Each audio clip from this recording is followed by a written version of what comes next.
Welcome to Chinalogics. This is Narsimha Reddy. How are you all doing? Today we are going to have a discussion on static GK with its important updates. Okay?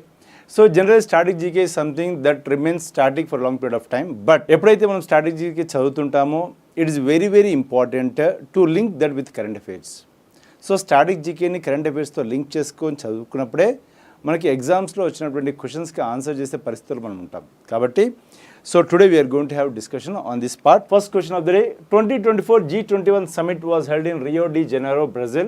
How many nation unions are members of G21? 2024 G21 శిఖరాగ్ర సమావేశం బ్రెజిల్లోని Rio de జెనైరోలో జరిగింది. మరి G21లో ఎన్ని దేశాల union సభ్యులుగా ఉన్నారు? అవునా? So ఇక్కడ మన ప్రశ్న వెరీ సింపుల్, వెరీ క్లియర్ అండి. ఏంటది? మనకు 21 దేశాలతో మనకు G21 అనేది ఉంది. అయితే ఈ G21లో ఎగ్జాక్ట్గా మీరు చూసినట్టయితే మనకు కొన్ని కంట్రీస్ మెంబర్స్గా ఉన్నాయి, కొన్ని కంట్రీస్తో పాటు మనకు కొన్ని యూనియన్స్ కూడా మెంబర్స్గా ఉన్నాయి. నా క్వశ్చన్ ఏంటిది? What are those unions and how many unions are members of G21? G21లో దేశాలతో పాటు కొన్ని దేశాల సమూహాలు కూడా దీంట్లో సభ్యులుగా ఉన్నాయి. So what are those, how many are those unions which are members of G21? That's my question అండి. So the right answer is not B, not C, but the right answer is nothing but option A is the right answer అండి. Option A అనేది మనకు right answer. So ఇక్కడ బేసికల్గా మీరు చూడాల్సినటువంటి అంశం ఇక్కడ చాలా ఇంపార్టెంట్. మనకు G20 వెళ్ళి మనకు G21 అయింది. So G20 has become what? G21. ఈ విషయం మనకు తెలుసు. అయితే ఇక్కడ G21లో మనకు సభ్య దేశాలు ఎన్ని అనేది చాలా ఇంపార్టెంట్ ప్రశ్న. ఇక్కడ చూడండి, ఇది చాలా ఇంపార్టెంట్ ఎందుకు అంటున్నాను అంటే క్వశ్చన్స్ మీకు ఎలా వస్తాయి G21 సంబంధించి? Which of the following countries are not members of G21 అంటారు, which of the following countries are members of G21 అంటారు. ఆ మెంబర్స్ ఆఫ్ G21 అన్నప్పుడు కొన్ని దేశాల యొక్క గ్రూపింగ్తో మనకు ఆప్షన్స్ అనేవి ఉంటాయి. కాబట్టి you should know which are the members of G21. So అది గుర్తుపెట్టుకోవడం అనేది చాలా ఈజీ ప్రక్రియ, వెరీ ఈజీ. ఎందుకు ఈజీ అంటున్నానంటే చూడండి, ఇక్కడ ఈ G21లో ఫస్ట్ ఆఫ్ ఆల్ మనకు G7 కంట్రీస్ మెంబర్స్గా ఉంటాయి. All the G7 countries are also members of G21. G7 countries అన్ని కూడా మనకు G21లో మెంబర్స్గా ఉంటాయి. దాంతోపాటు మనకు బ్రిక్స్ అనే ఒక 5 కంట్రీస్ కూడా, యాక్చువల్గా బ్రిక్స్లో మనకు చాలా కంట్రీస్ ఉన్నాయి, బట్ నేను చెప్పేది Brazil, Russia, India, China, South Africa కూడా మనకు G21లో మెంబర్స్గా ఉన్నాయి. దీంతో పాటు ఇంకోటి వెరీ సింపుల్, ఇస్లాంని మెయిన్ రిలీజియన్గా ఉన్నటువంటి కంట్రీస్ మనకు ఒక 3 ఉన్నాయన్నమాట. ఏంటి ఆ 3 కంట్రీస్? ఒకటి వచ్చేసరికి మనకు టర్కీ ఉంది, ఇంకోటి వచ్చేసరికి మనకు సౌదీ అరేబియా ఉంది, దాంతోపాటు మనకు ఇండోనేషియా కూడా ఉంది. So Turkey, Saudi Arabia, Indonesia ఇవన్నీ కూడా ఇస్లాం మెయిన్ రిలీజియన్గా ఉన్నటువంటి దేశాలు అన్నమాట. దాంతోపాటు మనకు we have got 2 countries which are related with the border issue అనేది మనకు న్యూస్లో ఉంటుంది. ఒకటి వచ్చేసరికి మనకు బార్డర్ ఇష్యూతో మనకు మెక్సికో అనే ఒక కంట్రీ ఉంది, దాంతోపాటు మనకు సౌత్ కొరియా ఉంది. మెక్సికో వాళ్ళకు యుఎస్ఏతో బార్డర్ ఇష్యూ ఉంది, సౌత్ కొరియా వాళ్ళకు నార్త్ కొరియాతో బార్డర్ ఇష్యూ ఉంది. దాంతోపాటు ఏ అనే ఆల్ఫబెట్తో స్టార్ట్ అయ్యే 2 కంట్రీస్ ఉన్నాయి. ఒకటి వచ్చేసరికి ఆస్ట్రేలియా, ఇంకోటి వచ్చేసరికి అర్జెంటీనా. సో దీంతో మొత్తం దేశాల సంఖ్య మనకు 19కి చేరుతుంది. కాబట్టి నేను చెప్పినట్టు ఈ G21 ఏదైతే ఉందో G21లో మనకు total number of countries which are members are nothing but 19, అంటే 19 దేశాలు ఉన్నాయి. ఆ 19 ఏంటి అంటే 7 G7 countries, 5 bricks countries, 7 + 5 12 + 3 Islam religion countries. So it's taken the count to 15 + 2 boundary issue countries and 2 Australian, Argentina. So total 19 countries. ఇవి కాకుండా మనకు 2 ఉన్నాయండి. ఆ 2 కూడా మనకు యూనియన్స్. ఒకటి వచ్చేసరికి మనకు ఆఫ్రికన్ యూనియన్, వన్ వచ్చేసరికి మనకి యూరోపియన్ యూనియన్. కాబట్టి రైట్ ఆన్సర్ ఏంటి ఇక్కడ మనకు? Option A is the right answer. African union and European union are also members of G21. Right. So these are very important aspects. Yes, బ్రిక్స్లో 10 members, కానీ నేను BRICS మొత్తం అనట్లేదు. Brazil, Russia, India, China, South Africa countries ఉన్నాయని చెప్తున్నాను. అవునా? మొత్తం 10 countries దీనిలో లేవు, కానీ గుర్తుపెట్టుకోవడానికి ఈజీగా G7 కంట్రీస్, 5 బ్రిక్స్ కంట్రీస్, అంటే ఇక్కడ 5 కంట్రీస్ అని చెప్పుకోవాలి. ఓకేనా? సో ఇట్లాగా G21 కంట్రీస్ని ఎలా గుర్తుపెట్టుకోవడం అంటే ఈ సింపుల్ లాజిక్తో మీరు గుర్తుపెట్టుకోవచ్చు. Okay, with this you can answer a question that's coming from G21. Right. So meanwhile I'm asking you question అంటే ప్రతి ఒక్కరిని అడుగుతున్నాను, where is the G21 summit took place in 2024? 2024లో G21 సమిట్ ఎక్కడ జరిగింది? ఆన్సర్ ఇక్కడ ఉందండి. ఎక్కడ జరిగింది? రియో జీ జెనైరో, ఇక్కడ బ్రెజిల్లో మనకు G21 సమిట్ అనేది జరిగింది. సో ఇక్కడ క్లియర్ చూడవచ్చు, మనకు ఇక్కడ ఉన్నటువంటిది మనకి ఎవరు అంటే ఈజ్ ప్రైమ్ మినిస్టర్. ఇది G20 అనమాట. G20 G21 అయింది. ఆ G21 మెంబర్ ఎవరు అంటే ఆఫ్రికన్ యూనియన్ యాడ్ చేయడం వల్ల ఆ ఆఫ్రికన్ యూనియన్ యొక్క ప్రతినిధి ఎవరైతే ఉన్నారో ఆయన మన నరేంద్ర మోడీ గారిని ఆలింగనం చేసుకోవడం జరుగుతుందన్నమాట. రైట్. సో ఇక్కడ మనం బేసికల్గా గ్రేటర్ సౌత్ ఆఫ్ ద వరల్డ్కి మనం ప్రారంభించాము. అంటే ఏంటిది? ఈ యొక్క ఆఫ్రికన్ యూనియన్లో చాలా కంట్రీస్ కూడా మనకు ఈక్వేటర్కి కింద ఉంటాయి కాబట్టి ఈ సౌత్లో ఉన్నటువంటి సదర్న్ హెమిస్ఫియర్లో ఉన్నటువంటి దేశాలకు ప్రాతినిధ్యం లేదు అని చెప్పేసి వాళ్ళకు మనం ప్రాతినిధ్యం ఇచ్చే ప్రయత్నం చేశాము. It's all because of the efforts of India. కాబట్టి ఇది గుర్తుపెట్టుకునే ప్రయత్నం చేయండి. ఇంకొకటి, ఇక్కడ బ్రెజిల్ మనకి చాలా ఇంపార్టెంట్ అవ్వడానికి చాలా కారణాలు ఉన్నాయండి. Okay, why is Brazil very important? Brazil is important because Brazil is the only country in the world which has won 5 FIFA World Cups. ఇప్పటి వరకు ఫిఫా వరల్డ్ కప్ని అత్యధిక సార్లుగా గెలిచినటువంటి కంట్రీ ఏది? మనకు Brazil. And the capital of Brazil is nothing but Brasilia. What is the capital of Brazil అండి? Brazil is the capital of Brazil. Brazil is the largest country in South America and if you see that it occupies more than 50% of the South America. Right. So ఇట్లాగా ప్రతి అంశాలు కూడా మనకి exam point of view important అవుతుంది. ఇలా మనం conduct చేసుకుని మనం చదువుకోవాల్సిన అవసరం ఉంటుంది. రైట్. అండ్ ఇక్కడ RRB group D 2025 special batch మనకు అవైలబుల్లో ఉంది. 32,430+ వ్యాకెన్సీస్ ఉన్నాయి. 3 and 6 months డ్యూరేషన్స్తో మనకు అవైలబుల్ ఉన్నాయి. You can look in to this. అదేవిధంగా ఆర్ఆర్బీ ఎన్టీపీసీ స్పెషల్ బ్యాచ్ కూడా ఉంది మనకు 3 and 6 months డ్యూరేషన్తో. అండ్ ఇక్కడ ఆర్ఆర్బీ ఏఎల్పీ 2025 మనకు CBT1 బ్యాచ్ కోర్స్ ఉంది 3, 6 and 12 months డ్యూరేషన్తో. అండ్ దెన్ ఇక్కడ మనకు వచ్చేసరికి RRB ALP 2025 mechanical and electrical special batch course అవైలబుల్లో ఉన్నాయి. సో ఇక్కడ మనకు సబ్జెక్ట్ వైడ్ పీడిఎఫ్స్ కానీ మాక్ ఎగ్జామ్స్ కానీ ఇవన్నీ కూడా అవైలబుల్లో ఉన్నాయి. And railway target batch course ఉంది ఇక్కడ మనకు ఆర్ఆర్బీ ఎన్టీపీసీ గ్రూప్ డి కోసం. అండ్ కంప్లీట్ కోర్స్ కూడా మనకి అవైలబుల్లో ఉంది. And then bank SSC RRB comprehensive batch course ఉంది with 850+ hours of video lectures available ఉన్నాయి. You go through this. English and Telugu రెండిట్లో అవైలబుల్ ఉంది. And then SBI PO clerk 2025 special batch ఉంది.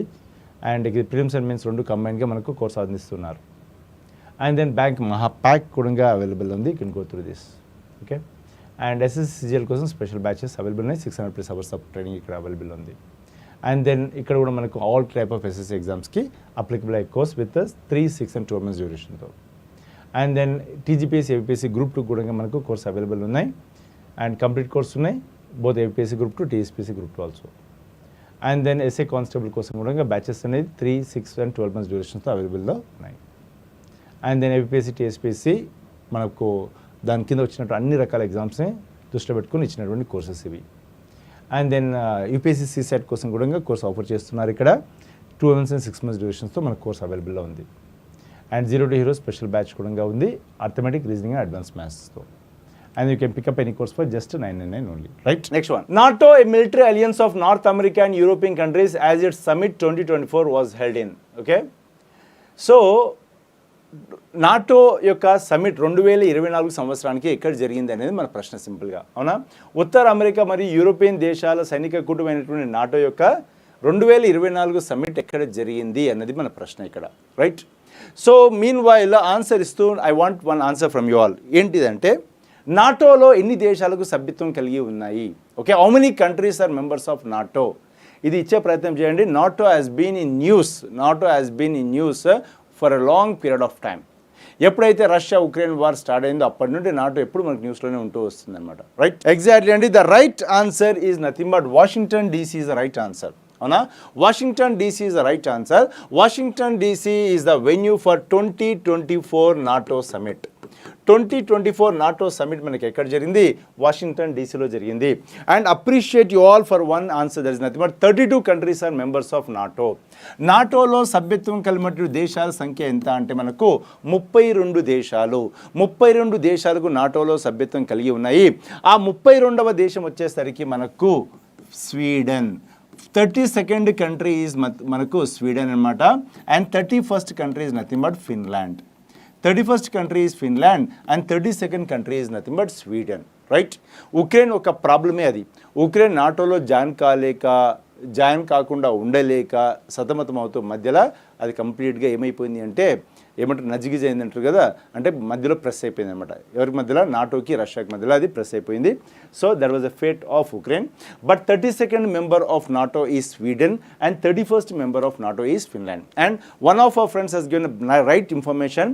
The secretary general of NATO, the secretary general of NATO ఎవరు అంటే Mark Rutte. Okay, Mark Rutte is the secretary general of NATO. So ఈ point కూడా మనకు చాలా చాలా important. Can anyone of you give me అన్ answer? Okay, where is the headquarters for NATO? NATO యొక్క headquarters ఎక్కడ? Right, yes, the headquarters of NATO is nothing but Brussels, Belgium. So Brussels, Belgium is the headquarters for NATO. Headquarters for NATO. Excellent అండి, చాలామంది right answer ఇస్తున్నారు. 2025 NATO summit, 2025 సంవత్సరానికి NATO summit ఎక్కడ జరగబోతుంది? The Hague. The Hague is called as the judicial capital of the world. The హేగ్ని మనం ఏమంటామండి? Judicial capital of the వరల్డ్గా మనం పిలవడం జరుగుతుంది. కారణం ఏంటి అంటే the Hague is headquarters for ICJ. So ICJ అంటే ఏంటిది? International court of justice. International court of justice. The Hague is also headquarters for ICC. ICC full form చెప్పే ప్రయత్నం చేయండి. ఓకే, సో ఐసీసీ యొక్క full form ఏంటో చెప్పే ప్రయత్నం చేయండి. Let me see this. Yeah, International court of justice, International Criminal Court. Exactly. ICC stands for International Criminal Court, not International Cricket council.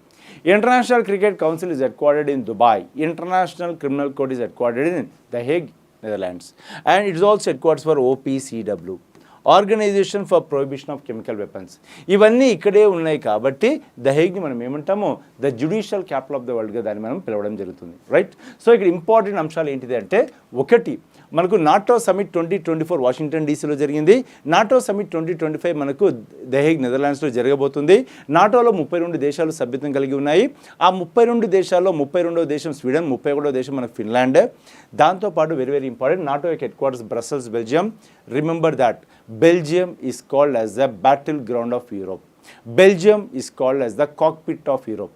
బెల్జియంని మనము battle ground of Europe అని పిలుస్తాము. దాంతోపాటు మనం కాక్పిట్ ఆఫ్ యూరోప్ అని కూడా బెల్జియంని పిలవడం జరుగుతుంది. అవునా, ఇక్కడ పేర్కొన్నటువంటి మాంట్రియల్ కెనడా ఏదైతే ఉందో అది కూడా మనకు చాలా చాలా ఇంపార్టెంట్. ఎందువల్ల? It is headquarters for ICAO and IATA, International Civil Aviation Organization, International Air Traffic Association. ఈ రెండు కూడా మనకి ఎక్కడ ఉన్నాయి? మాంట్రియల్ కెనడాలోనే ఉన్నాయి. కాబట్టి ఇది కూడా ఇంటర్నేషనల్ ఆర్గనైజేషన్ వైజ్ చాలా చాలా ఇంపార్టెంట్. అండ్ వియన్నా గురించి చెప్పాల్సిన పనే లేదు మనకు. ఒపెక్ ఇక్కడే ఉంది, IAEA ఇక్కడే ఉంది, UNIDO కూడా మనకు ఇక్కడే ఉంది. ఇక్కడ Vienna, Austria. Vienna is called as the best liveable city in the world. ప్రపంచంలోనే అత్యంత ఏమంటామో సౌకర్యవంతమైనటువంటి పట్టణం ఏది అంటే Vienna, Austria. Right, so all these are very important things. So NATO అన్నమాట, ఇది నాటో యొక్క సింబల్ మీరు చూస్తుంటారు. సో 2024 సమిట్ మనకి ఎక్కడ జరిగింది? వాషింగ్టన్ డీసీలో జరిగింది అనమాట. ఓకే, అండ్ యాక్చువల్గా ఇంకొక ఇంట్రెస్టింగ్ అంశం అండి, నాటోకి ఇదివరకు ఉన్నటువంటి పేరు ఏం పేరు అంటే బ్రసెల్స్ ట్రీటీ అనేవాళ్ళు. NATO was called as what? Brussels treaty. So Brussels ట్రీటీగా ఉన్నది. తర్వాత కాలంలో దీన్ని ఎలా మార్చారు? నాటోగా మార్చారు. 1949 సంవత్సరంలో 1949లో ఈ యొక్క బ్రసెల్స్ ట్రీటీ జరిగిందనమాట. 1949లో జరిగింది. తర్వాత కాలంలో దీన్ని నార్త్ అట్లాంటిక్ ట్రీటీ ఆర్గనైజేషన్గా మార్చారు. కారణం ఏంటంటే దీంట్లో North American countries, European countries మెంబర్స్గా ఉన్నాయి కాబట్టి northern part of the Atlantic ఓషన్లో అటు ఇటు ఉన్నటువంటి దేశాల మధ్యలో ఇది ఒప్పందం కాబట్టి దీన్ని నార్త్ అట్లాంటిక్ ట్రీటీ ఆర్గనైజేషన్ అని చెప్పేసి పిలవడం జరిగింది. Right, next question. SCO Summit 2024 was held in Astana, Kazakhstan, and the recent member of SCO is. SCO Summit 2024 Asthana కజకిస్తాన్లో జరిగింది. మరి SCO యొక్క ఇటీవల సభ్య దేశం ఎవరు అని అడుగుతున్నారు. So Iran, Timor Leste, Uruguay, Belarus. Okay, SCO అంటే ఇక్కడ మనకు షాంఘై కోఆపరేషన్ ఆర్గనైజేషన్. ఏంటండి? Shanghai cooperation organisation. Shanghai cooperation organisation యొక్క సమిట్ ఏదైతే ఉందో 2024 సమిట్ ఏదైతే ఉందో మనకు ఆస్థానా కజకిస్తాన్లో జరిగింది. అయితే రీసెంట్గా SCOలో ఒక కొత్త దేశానికి సభ్యత్వం వచ్చింది. ఆ దేశం ఏదైనా అడుగుతున్నాను ఇక్కడ. Okay, very good. 9th is Iran, 10th is Belarus. Excellent. Okay, the total countries which are members of SCO are nothing but 10 countries, and the 10th country is nothing but Belarus. Can anyone tell me what is the capital of Belarus? Okay, Belarus యొక్క రాజధాని ఏంటో చెప్పే ప్రయత్నం చేయండి. Belarus is one of the close ally of Russia. Russia ఏమంటే అది బెలారస్కు వేదవాక్యం. అవునా, Russia చెప్పిన దానికి దేనికి కూడా బెలారస్ నో చెప్పదు. ఓకే, అందుకనే రష్యాకి బెలారస్కి ఒకటే కరెన్సీ ఉంటుందండి. ఆ కరెన్సీ వచ్చేసరికి మనకు rouble. The currency of both Russia and Belarus is nothing but rouble. ఈ రూబెల్ గుర్తుపెట్టుకోవడం చాలా ఈజీ అండి. రష్యాలో మనము రూ తీసుకోవాలి, బెలారస్లో మనము బెల్ తీసుకోవాలి. ఓకే, రష్యాలో రూ తీసుకో, బెలారస్లో బెల్ తీసుకో, రెండు కలగలుపు, you get something called as rouble. ఏమొస్తుంది? రూబెల్ వస్తుంది. సో రష్యా బెలారస్ ఇద్దరి యొక్క కరెన్సీ ఏంటిది? మనకు రూబెల్. సో ఎస్, సూపర్బ్ అండి. The capital of Belarus is nothing but Minsk. Minsk is the capital of Belarus. Okay, very good. And one more important thing, ఇక్కడ Timor లెస్తే అనేది ఉంది కదా, ఈ తైమూర్ లెస్తేకి రీసెంట్గా ఏ ఇంటర్నేషనల్ ఆర్గనైజేషన్లో సభ్యత్వం రావడం జరిగింది? Which international organisation has given a membership to Timor Leste as 166th member? It is the 166th member of which international organisation? Okay, Timor Leste మనకు ఏ అంతర్జాతీయ సంస్థలో 166వ దేశంగా మెంబర్షిప్ తీసుకుంది? మీరు ఆన్సర్ ఇచ్చేటప్పుడు చాలా జాగ్రత్తగా చూడాలి. ఓకే, మీరు ఇచ్చిన ఆన్సర్ ఏంటిది? ఏషియన్. ఒకవేళ ఏషియన్ అయితే నేను ఏం చెప్తాను? 11th మెంబర్గా ఎక్కడ జాయిన్ అయింది అని చెప్తాను. అవునా, అప్పుడు మీ ఆన్సర్ ఏమవ్వాలి? ఏషియన్ అవ్వాలి. Association of South East Asian nations. నేను అన్నది 166th కాబట్టి ఆన్సర్ ఏమవుతుంది? WTO అవుతుంది. ఏమవుతుంది? WTO. So Timor became the 166th member of World Trade Organization. At the same time Timor became the 11th member of Asian Association of South East Asian Nations. Meanwhile try to answer this question. ASEAN యొక్క headquarters ఎక్కడ? WTO యొక్క headquarters ఎక్కడ? ASEAN యొక్క headquarters ఎక్కడ? WTO యొక్క headquarters ఎక్కడ? Right. Okay, yes, that's nice mister achiever. The WTO Director General is Ngozi Okonjo-Iweala.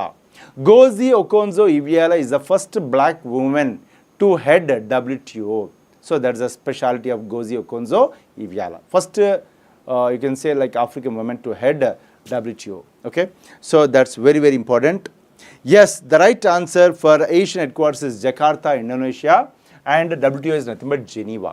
అయితే Jakarta was once upon a time the capital of Indonesia. అవునా, Jakarta ఒకప్పుడు మనకు ఇండోనేషియాకు క్యాపిటల్గా ఉండేది. Jakarta was the capital for Indonesia. Now my question is which is the current capital of Indonesia? ఇదంతా కూడా మన static GK part. Current capital of ఇండోనేషియాగా ఏ ప్రాంతం ఉంది?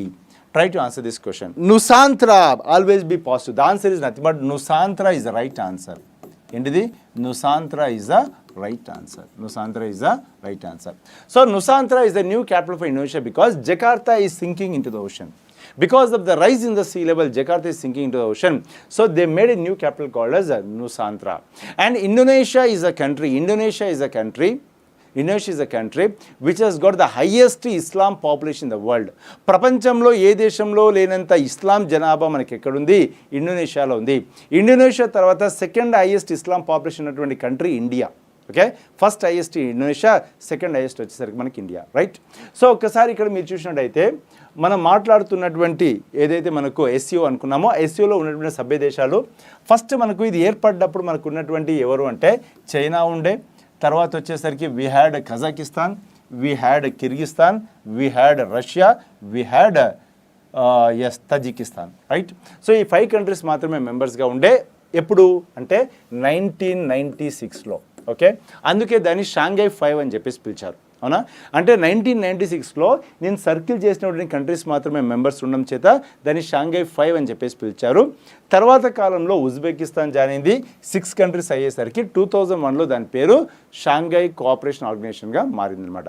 కాబట్టి SCO అన్న నామకరణం జరిగింది ఎప్పుడు అంటే 2001లో అది SCOగా మారింది. అప్పటి వరకు అది షాంఘై కోఆపరేషన్ ఆర్గనైజేషన్గా ఉందన్నమాట. And the recent country that got membership is nothing but Belarus. So Belarus is the 10th country that became member of SCO, Shanghai cooperation organisation.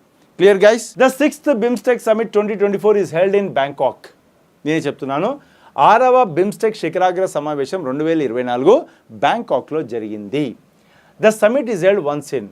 శిఖరాగ్ర సమావేశం ఎన్ని సంవత్సరాలకు ఒకసారి జరుగుతుంది? ఏ సమావేశము? BIMSTEC. Okay, let me see how many of you are going to give me the full form of BIMSTEC? Okay, మీలో ఎంతమంది బిమ్స్టెక్కి ఫుల్ ఫామ్ ఇస్తారో చూద్దాం. Super, right answer. The answer is 2 years. Okay, so ప్రతి 2 సంవత్సరాలకు ఒకసారి మనకు BIMSTEC సమావేశం జరుగుతుంది. And remember that early it was for 4 years. 4 yearsగా ఉన్నదాన్ని ఇప్పుడు మనం ఏం చేసాము, 2 yearsకి దాన్ని మార్చడం జరిగింది అనమాట. So from now on will be every year for 2 years. 2022లో జరిగింది, 24లో జరిగింది, నెక్స్ట్ 26లో జరుగుతుంది అనమాట. So leather we are going to have it for once in 2 years. Okay, now my question is BIMSTEC. Okay, yes, youth meeting is that's nice. Okay, BIMSTEC ever నాకు full form ఇవ్వలేదు. Bay of Bengal Initiative for Multi-Sectoral Technical Economic Cooperation. Bay of Bengal Initiative for Multi-Sectoral Technical Economic Cooperation. That's the full form of BIMSTEC. Okay, na? How many countries are members of BIMSTEC? ఈ బిమ్స్టెక్లో మనకు ఎన్ని దేశాలకు membership అనేది ఉంది? How many countries are members of BIMSTEC? Okay, try to answer this question guys. yes, 5th was in 2022 was in Sri Lanka. Okay, if I am not wrong, okay, next we are going to have in Nepal, I guess 2026. India or Nepal? Yeah, exactly 7 countries are members of BIMSTEC. చూడండి, ఇక్కడ బిమ్స్టెక్స్ గుర్తుపెట్టుకోవడం చాలా easy అండి. Okay, so ఇలా ఉంది కదా India ఇలా ఉంది కదా, ఇండియా చుట్టూ ఉన్నటువంటి 5 దేశాలు కలపాలన్నమాట. ఇక్కడ శ్రీలంక ఉంది, ఇక్కడ ఇండియా ఉంది, ఇక్కడ బంగ్లాదేశ్ ఉంది, ఇక్కడ మయన్మార్ ఉంది, ఇక్కడ మనకు థాయిలాండ్ ఉంది. So బిమ్స్ట్ Bangladesh, India, Myanmar, Sri Lanka, Thailand, దాన్ని మనము బిమ్స్ట్ అంటాం. Bangladesh, India, Myanmar, Sri Lanka, Thailand first ఇలానే ఫామ్ అయింది. తర్వాత మనకు నేపాల్, భూటాన్ ఇద్దరు జాయిన్ అవ్వడంతో మనకి ఏమైంది, టోటల్ మెంబర్స్ మనకు 7గా మారారు. అయితే ఇక్కడ ఇంపార్టెంట్ అంశం ఏంటంటే the headquarters of BIMSTEC అనేది అందరికీ అందుబాటులో ఉండాలి. కాబట్టి అందరిలో సెంటర్గా ఉన్న కంట్రీ మనకు బంగ్లాదేశ్. కాబట్టి బంగ్లాదేశ్ యొక్క క్యాపిటల్ అయినటువంటి ఢాకాలో మనకు బిమ్స్టెక్ యొక్క హెడ్ క్వార్టర్స్ని మనం పెట్టడం జరిగింది అన్నమాట. So where is the headquarters for BIMSTEC అని అడిగారు అనుకోండి, the answer is nothing but Dhaka, Bangladesh. ఎక్కడండి? Dhaka, Bangladesh is the right answer. Clear guys? And remember that Dhaka, Bangladesh is the most densely populated city in the world. It has got a population density of more than 48,000 per square kilometers. Ekkada? Dhaka, Bangladesh has a population density of more than 48,000 per square kilometers. It is almost 5 times the population density of Hyderabad. అంటే హైదరాబాద్ నగరంలో ఎంత జనసాంద్రత ఉంటుందో దానికి 5 రెట్లు మనకు ఢాకా, బంగ్లాదేశ్లో మనకు జనసాంద్రత అనేది కనిపిస్తూ ఉంటుందన్నమాట. Right, so very important. చూడండి, this is with respect to something called as a BIMSTEC, and it was founded in Bangkok Declaration 1997. Okay, next one. Jamuna is the name of the Brahmaputra in which place? Brahmaputra నది పేరు జమునా అనేది ఏ స్థానంలో పిలువబడుతుంది? Bangladesh, సిక్కిమా, అస్సామా, Arunachal Pradesh? So అన్ని నదులకు ఒక ఎత్తు అయితే బ్రహ్మపుత్ర నది ఇంకో ఎత్తు. ఎందుకంటే బ్రహ్మపుత్ర నదికి ఒక్క స్థానంలో ఒక పేరుతో పిలువబడదు, ఒక్కొక్క స్థానంలో ఒక్కొక్క పేరుతో, అంటే ఒక్కొక్క స్థానంలో ఒక పేరుతో అది పిలువబడుతుంది. ఇంకొక స్పెషాలిటీ ఏంటంటే మన దేశంలో ఉన్న చాలా నదులకు కూడా మనకు ఫిమేల్ నేమ్స్ ఎక్కువగా ఉంటాయి, కానీ బ్రహ్మపుత్రకి మాత్రం మనకు మేల్ నేమ్ ఉంది, ఫీమేల్ నేమ్ కూడా ఉంది అనమాట. సో ఈ మేల్ నేమ్ ఉన్నటువంటి ఒక రివర్గా మనం బ్రహ్మపుత్ర కూడా మనం చూడొచ్చు. The right answer is Bangladesh. Okay, so Brahmaputra నది మనకి ఎక్కడ మొదలవుతుంది? బ్రహ్మపుత్ర నది వచ్చేసరికి మనకు చమాదంగ్ యంగ్ గ్లేషియర్లో మనకు బ్రహ్మపుత్ర నది అనేది మొదలవుతుంది అనమాట. Chemayungdung glacier. ఈ Chemayungdung glacier is the origin of Brahmaputra river. ఇక్కడ నుండి దాని పేరు ఏంటిది అంటే ఇట్స్ కాల్డ్ యార్లంగ్ సాంగ్పో. ఈ యార్లంగ్ సాంగ్పో అన్న పేరు మనము ఎక్కడ పిలుస్తాము అంటే టిబెట్లో పిలుస్తామండి. టిబెట్లో ఎప్పుడైతే ఈ నది మనకు అరుణాచల్ ప్రదేశ్లోకి ఎంటర్ అవుతుందో అప్పుడు దీని పేరు మారిపోతుంది అండి. It is called Siang or దిహాంగ్గా ఇది పిలవడం జరుగుతుంది అనమాట. ఎక్కడ? అరుణాచల్ ప్రదేశ్లో. ఎప్పుడైతే ఈ నది మనకు అస్సాంలోకి ప్రవహిస్తుందో మళ్ళీ దాని పేరు మారిపోతుంది, బ్రహ్మపుత్రగా పిలువబడుతుంది. ఎక్కడ? అస్సాంలో. ఎప్పుడైతే ఇది అస్సాం నుండి ఇది బంగ్లాదేశ్లోకి ప్రవహిస్తుందో అప్పుడు దీని పేరు మనకు జమునాగా పిలువబడుతుంది. ఇక్కడ? బంగ్లాదేశ్లో. కాబట్టి ఇన్ని పేర్లు కలిగి ఉంటుంది మనకు ఎవరు? బ్రహ్మపుత్ర నది. Okay. And Brahmaputra is the largest river in India. గుర్తుపెట్టుకోండి, longest river in India is Ganga అయితే the largest river in India is nothing but Brahmaputra. Longest river Ganga అయితే లార్జెస్ట్ రివర్ బ్రహ్మపుత్ర. మరి డిఫరెన్స్ ఏంటి సార్ అంటే, లాంగెస్ట్ అనేది in terms of the length చూస్తాం, అంటే భారతదేశంలో స్టార్టింగ్ పాయింట్ నుండి ఎండింగ్ పాయింట్ వరకు ఉన్న లెంత్ చూసుకున్నాం, భారతదేశం వరకు మాత్రమే, అవునా. లార్జెస్ట్ అంటే ఎంత అమౌంట్ ఆఫ్ వాటర్ అనేది వస్తుంది అనేది చూస్తాం. So more amount of water comes from Brahmaputra కాబట్టి it's the largest river. Okay. So ఇదంతా ఇంపార్టెంట్. ఒకసారి మీరు చూసినట్టయితే ఇక్కడ యార్లంగ్ సాంగ్పో అని చెప్పేసి దీన్ని మనము ఎక్కడ టిబెట్లో పిలుస్తాము. తర్వాత వచ్చేసరికి ఎప్పుడైతే ఇది అరుణాచల్ ప్రదేశ్లోకి ఎంటర్ అవుతుందో దీని పేరు సియాంగ్ లేహా దిహాంగ్ అని చెప్పేసి పిలుస్తాము. తర్వాత ఇక్కడ రాగానే అస్సాంలో బ్రహ్మపుత్ర అనే పేరుతో పిలుస్తాము. ఎప్పుడైతే ఇది మనకు బంగ్లాదేశ్లోకి ఎంటర్ అవుతుందో అప్పుడు దీని పేరు జమునాగా మారిపోతుంది అనమాట, right. So this with respect to river Brahmaputra. And ఇదివరకు కూడా మనకు సెషన్ ఆల్రెడీ తీసుకున్నాము. ఈ రివర్ సిస్టమ్ పైన చాలా డీటెయిల్గా మనము మన క్లాసెస్లో మీరు ప్రీవియస్ వీడియోస్ చూస్తే తెలుస్తుంది. హిమాలయన్ రివర్ సిస్టమ్ అని చెప్పేసి మీరు సెర్చ్ చేస్తే మన చందన్ లాజిక్స్ ప్లాట్ఫామ్లో నేను తీసుకున్నటువంటి ఒక సెషన్ మీకు కనిపిస్తుంది. అక్కడ నేను గంగా నదిని, బ్రహ్మపుత్రాని, ఇండస్ నదిని చాలా డీటెయిల్గా డిస్కస్ చేశాను. సో ఒకవేళ మిస్ అయి ఉంటే దాన్ని చూసే ప్రయత్నం చేయండి. డయాగ్రమెటికల్గా మీకు క్లియర్ కట్గా చెప్పడం జరిగింది. అంటే ఇలా చూపించిన డయాగ్రామ్ కాదు, నేనే పర్సనల్గా డయాగ్రామ్ డ్రా చేస్తూ మీకు చూపించడం జరిగింది, రైట్. Very very important. ఇక్కడ మనకు గంగా నది అదేవిధంగా బ్రహ్మపుత్ర రెండు కలిసి ఇది బంగ్లాదేశ్లో వెళ్ళేసి అవి సముద్రంలో కలిసిపోతాయి. ఓకే, నెక్స్ట్ వన్ అండి. So this is something a very very important with respect to something called as a national parks. Okay. So Dihang Patkai national park is located in which of the following states అంటున్నాం. దిహాంగ్ పట్కాయ్ జాతీయ ఉద్యానవనం ఈ కింది రాష్ట్రాల్లో ఎక్కడ నెలకొంది. Okay. Nagaland, మేఘాలయన, అస్సామా, కర్ణాటకన, right. Dihang Patkai. Okay. Dihang Patkai is a national park in the state of Assam. Very good. నా క్వశ్చన్ ఏంటంటే, మన ఇండియా మొత్తంలో మీరు చూసినట్టయితే మనకు మొత్తము 106 నేషనల్ పార్క్స్ ఉంటాయి కదా, 106 నేషనల్ పార్క్స్ ఉంటాయి కదా. మరి 106 నేషనల్ పార్క్స్లో ఈ దిహాంగ్ పట్కాయ్ యొక్క స్థానం ఎంత? So Dihang Patkai got declared as a national park at which number? Out of this 106 national park, what is the number of Dihang Patkai? Dihang Patkai is the 105th national park. Raimona is the 106th national park. Raimona is the 106th national park. Okay. Recently, one national park got declared as a tiger reserve. One national park got declared as tiger reserve in the state of Madhya Pradesh. What is the name of the national park? మధ్యప్రదేశ్లో ఉన్నటువంటి ఒక జాతీయ వనానికి tiger రిజర్వ్గా కూడా దాన్ని declare చేయడం జరిగింది. Okay. ఆ యొక్క జాతీయ వనం పేరేం పేరు? Yes, both 105th 106 both of them are in Assam. Raimona and Dihang Patkai. Sorry, Dihang Patkai and Raimona. Exactly, Madhav. What? Exactly, Madhav. Okay. So Madhav National Park in Madhya Pradesh got declared as what? Tiger Reserve. That does not mean that Madhav is no more national park అని కాదు, అవునా. Madhav national park కాకుండా పోదు, అది national పార్క్గా కూడా ఉంటుంది, tiger రిజర్వ్గా కూడా ఉంటుంది అనమాట, right. Now tell me, how many tiger reserves are there in the country? మన భారతదేశంలో ఎన్ని టైగర్ రిజర్వ్స్ ఉన్నాయి? Try to answer this question guys. Okay. Yes, 58 tiger reserves. How many? 58 tiger reserves. ఓకేనా. Project tiger started in which year? Project tiger అనేది మనకు ఏ సంవత్సరంలో start అయింది? 57th Ratnapan, 56th Taimur Pingle. That's nice. Project tigers ఎప్పుడు start అయింది? Okay. That's a very very important year. That year is nothing but it is 1973. Okay. భారతదేశంలో అత్యధికంగా tigers ఉన్నటువంటి రాష్ట్రం ఏది? Which state in India has got the highest number of tigers? Tell me top 3 states. Highest number 1, highest number 2, highest number 3. Okay. అత్యధికంగా టైగర్లు ఉన్నటువంటి రాష్ట్రాలు ఏవి ఉన్నాయి? 1 ఏది, 2 ఏది, 3 ఏది? Okay. Recently there was a census in 2024 also.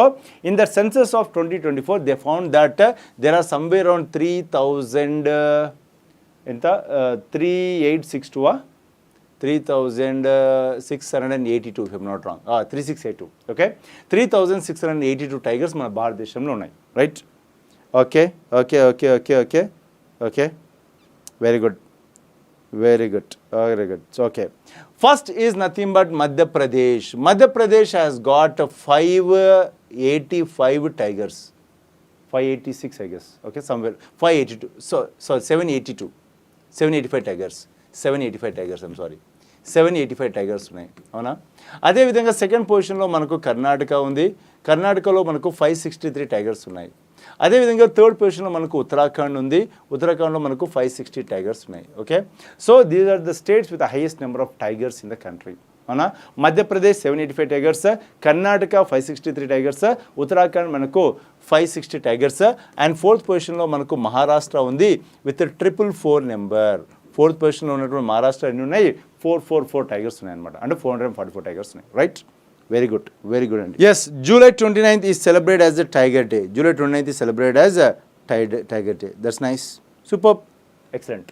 Okay, and నాగాల్యాండ్లో మనకు ఉన్నటువంటి నేషనల్ పార్క్ ఒకటి ఉంటుందండి, దాని పేరు ఇంతకీ national park. Intanki national park is present in Nagaland. అదేవిధంగా మేఘాలయలో మనకు రెండు ఉంటాయండి, Nokrek and Balphakram. Nokrek and Balphakram are present in Meghalaya. అదేవిధంగా అస్సాంలో వచ్చేసరికి మనకు కజిరంగా ఉంది, అదేవిధంగా మానస్ ఉంది, అదేవిధంగా మనకు వచ్చేసరికి ఒరాంగ్ నేషనల్ పార్క్ ఉంది, అదేవిధంగా దిబ్రూ సైకోవా నేషనల్ పార్క్ ఉంది, నమేరీ నేషనల్ పార్క్ ఉంది, దిహాంగ్ పట్కాయ్ ఉంది, రైమోనా ఉంది. అండ్ కర్ణాటక విషయానికి వచ్చేసరికి మనకు బందీపూర్ ఉంది, బన్నెర్ఘట్ట ఉంది, అండ్ బ్యాండ్ డూయింగ్ Kali or Anshi national park ఉంది, రంగనతిట్టు బర్డ్ శాంచురీ ఉంది, నాగర్హోలీ నేషనల్ పార్క్ ఉంది, కుద్రేముఖ్ నేషనల్ పార్క్ ఉంది. సో ఇవన్నీ కూడా మనకి ఎక్కడ ఉన్నాయి? కర్ణాటక రాష్ట్రంలో ఉన్నాయి, రైట్? ఈ క్వశ్చన్కి ఆన్సర్ చేసే ప్రయత్నం చేయండి. The first nuclear power plant Tarapur established in India is located in. భారతదేశంలో స్థాపించబడిన మొట్టమొదటి అణువిద్యుత్ ప్లాంట్ తారాపూర్ ఎక్కడ ఉంది? Gujarat, Maharashtra, Tamil Nadu, Uttar Pradesh. Okay, the right answer is nothing but Maharashtra is the right answer. Okay, Maharashtra is the right answer. So important nuclear power plants ఏంటి అన్నప్పుడు గుర్తుపెట్టుకోండి, ఇక్కడ మనకు ఆల్రెడీ తెలుసు ఏంటిది, మనకు తారాపూర్ అనేది మనకు మహారాష్ట్రలో ఉంది. గుజరాత్లో వచ్చేసరికి కక్రాపూర్ ఉందండి, కక్రాపూర్ దగ్గర మనకు న్యూక్లియర్ పవర్ ప్లాంట్ ఉంది. తమిళనాడులో రెండు ఉన్నాయండి, కుందాకులంతో పాటు మనకు కాల్పక్కం అండ్ కాల్పక్కం. ఉత్తరప్రదేశ్లో మనకు నరోరా ఉందన్నమాట. ఓకే, అదేవిధంగా మనకు హర్యానాలో మనకు గోరఖ్పూర్ ఉంది, గోరఖ్పూర్. ఓకే, అదేవిధంగా కర్ణాటకలో మనకు కైగా ఉంది. సో ఇక్కడ 5 ప్లేసెస్లో మనకు 4 ప్లేసెస్లో 5 ఉన్నాయి, 6, 7 అండ్ 1 మోర్ ఈజ్ మిస్సింగ్ కదా. ఎవరా 1 మోర్? ఎస్, రాజస్థాన్లో మనకు రావత్ భట్టా ఉంది. రాజస్థాన్లో మనకి ఏముందండి? రావత్ భట్టా, రాజస్థాన్. సో ఇవన్నీ కూడా మనకున్న న్యూక్లియర్ పవర్ ప్లాంట్స్. అయితే ఇప్పుడు మనకు ఇవి కాకుండా మన దేశంలోనే అతిపెద్ద nuclear power plant is going to come. That is also going to come in the state of Maharashtra only. దాని పేరు Jaitapur. Okay, so Jaitapur nuclear power plant మనకు మహారాష్ట్రలో రాబోతుంది. Once this is function, it's going to be the biggest nuclear power plant in the country.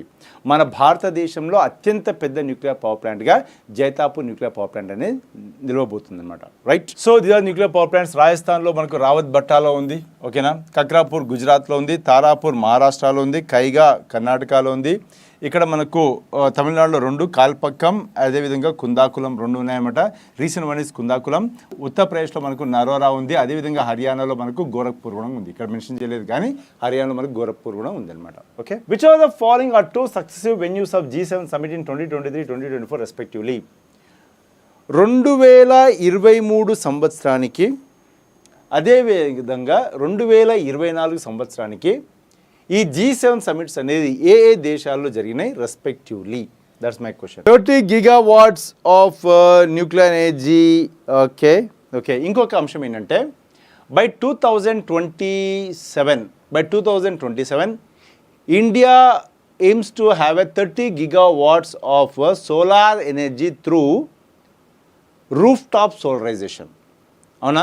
మీకు అందరికీ తెలుసు అనుకుంటాను, there is 1 crore rooftop solarisation సాధించాలని చెప్పేసి 2027 మనం టార్గెట్గా పెట్టుకున్నాం. రీసెంట్గా మనకున్న అప్డేట్ ఏంటి అంటే ఆల్రెడీ మనము 10 lakh రూఫ్ టాప్ సోలరైజేషన్ సాధించాం యాజ్ ఎ పార్ట్ ఆఫ్ ప్రధానమంత్రి ముఫ్తీ సూర్య Bijli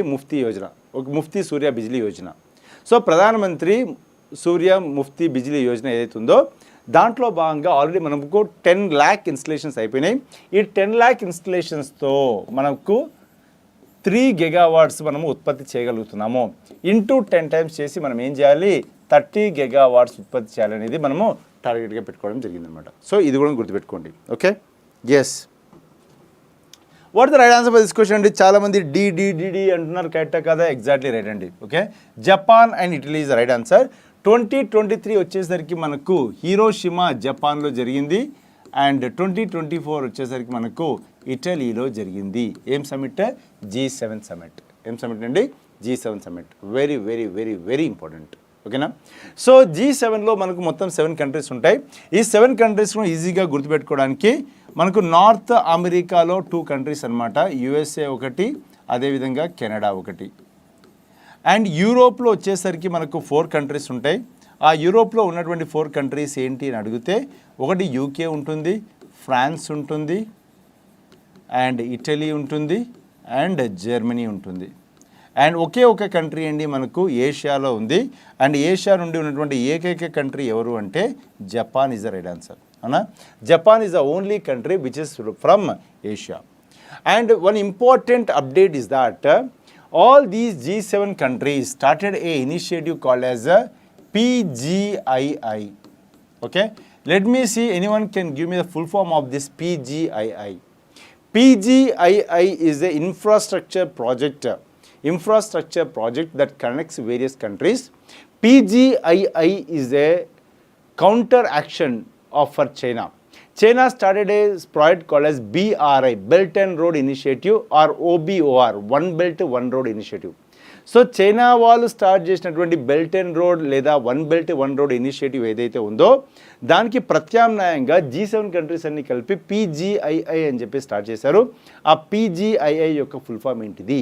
try to answer this question. Partnership for global infrastructure investment అండి. Partnership for Global Infrastructure Investment is the initiative of the G7 countries. Very, very important. It is a project with an estimation of $600 billion. Okay? It is a project with estimation of how much? $600 billion. Okay? Very, very important. So, this project is G7 వాళ్ళు start చేసినటువంటి project. Okay, you can see the countries here. G7 countries ఏంటంటే ఇవన్నీ అనమాట. USA ఉంది, Washington DC headquarters, Germany, okay, Berlin is the capital, okay, France, Paris the capital, Japan, Tokyo is the capital. Tokyo ఏదైతే ఉందో మనకు, Tokyo is the largest populated city in the world. ప్రపంచంలో ఏ పట్టణంలో లేనంత జనాభా మనకి ఎక్కడుంది? టోక్యో జపాన్లో ఉందన్నమాట. And Italy, Spain, okay, and UK, London, Canada, Ottawa is the capital of Canada. Okay, so these are the G7 countries. Actually we had G8 also. 2014 వరకు మనకు G8గా ఉండే. ఆ G8లో నుండి రష్యాని బయటికి పంపించేస్తారు. ఎప్పుడైతే G8లో నుండి రష్యా బయటికి వెళ్ళిపోయిందో then this has become what? G7. కారణం ఏంటంటే Russia try to annex the Crimea peninsula of Ukraine. ఉక్రెయిన్లో భాగంగా ఉన్నటువంటి క్రిమియా పెనిన్సులాను రష్యా వాళ్ళు క్యాప్చర్ చేసేసుకున్నారు కాబట్టి దాన్ని వ్యతిరేకిస్తూ G7 కంట్రీస్ అన్ని కలిపి దీన్ని బయటికి పంపించేసి that G8 became what? G7. Clear guys? ఈ క్వశ్చన్ చూడండి, ఇక్కడ చాలా important question. OPEC is headquartered in Vienna, Austria. The summit 2024 held in which country? Okay,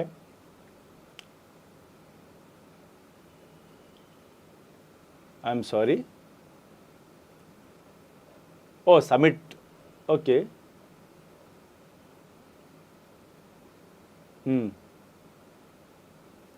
question అది కాదండి, క్వశ్చన్ ఇది కాదు.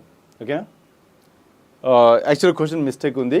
OPEC సమిట్స్ ఎప్పుడు కూడా వియన్నా, ఆస్ట్రేలియాలో జరుగుతాయి. ఓకే, వియన్నాలో జరుగుతాయి. So answer is Vienna. Okay, fine. My question ఏంటంటే, క్వశ్చన్ అడుగుతాను చూడండి ఇక్కడ. I will make a question from this options. Okay, out of these countries which country is a member of OPEC? Okay, ఇక ఉన్నటువంటి కంట్రీస్ అన్నిట్లో కూడా only one country is a member of OPEC. Which country is a member of OPEC? Okay, very, very, very important. Out of all these 5 countries that I mentioned here, Saudi Arabia, Qatar, Ecuador, Angola, Austria, which country is a member of OPEC? ఏ country ఒపెక్లో సభ్య దేశం? So Saudi Arabia is the only country which is a member of OPEC. This is not a member, this is not a member, this is not a member, this is not a member. ఓకేనా? So ఇక్కడ విచిత్రం ఏంటంటే OPEC యొక్క head quarters Vienna ఆస్ట్రియాలోనే ఉంటుంది, కానీ Austria అనేది ఒపెక్తో సంబంధం లేదు. Austria is not a member of OPEC. Austria is not a member of OPEC. ఇది ఇంపార్టెంట్ పాయింట్. రెండోది ఏంటిది, ఒపెక్లో యాక్చువల్లీ మనకు 15 కంట్రీస్ ఉన్నాయండి. How many countries were then OPEC? 15 countries ఉండే. ఈ 15 కంట్రీస్ ఉన్నప్పుడు దీంట్లో నుండి మనకు ఒక కంట్రీ బయటికి వెళ్ళిపోయింది. ఏ కంట్రీ బయటికి వెళ్ళిపోయింది? మనకు ఈ 15 కంట్రీస్ నుండి బయటికి వెళ్ళినటువంటి ఫస్ట్ కంట్రీ వచ్చేసరికి ఖతార్. ఎవరు? ఖతార్ బయటికి వెళ్ళిపోయింది. ఖతార్ బయటికి వెళ్ళిపోయింది వెంబడే కొన్ని సంవత్సరాలకు ఈక్వెడార్ బయటికి వెళ్ళిపోయింది. ఈక్వెడార్ బయటికి వెళ్ళి అండ్ వెరీ రీసెంట్గా మనకు అంగోలా కూడా బయటికి వెళ్ళిపోయింది. అట్లాగా మొత్తము 15 కంట్రీస్లో నుండి 3 కంట్రీస్ బయటికి వెళ్ళిన తర్వాత ప్రస్తుతం ఒపెక్లో ఉన్నటువంటి కంట్రీస్ ఎన్ని అంటే 12 కంట్రీస్ మాత్రమే ఉన్నాయి. Only 12 countries are members of OPEC. So 15 మెంబర్స్లో నుండి 3 బయటికి వెళ్ళిపోయారు. వీళ్ళు బయటికి వెళ్ళిపోయారు, తర్వాత వీళ్ళు. సో 3 లేరు అనమాట. వీళ్ళు ముందు ఉండే లేరు కాబట్టి ఉన్న ఒకే ఒక కంట్రీ ఇది Saudi Arabia. The speciality of Saudi Arabia is that it is the country which is the largest exporter of oil in the world. ప్రపంచంలో crude oil Saudi Arabia export చేసినంతగా ఎవరు ఎక్స్పోర్ట్ చేయరు.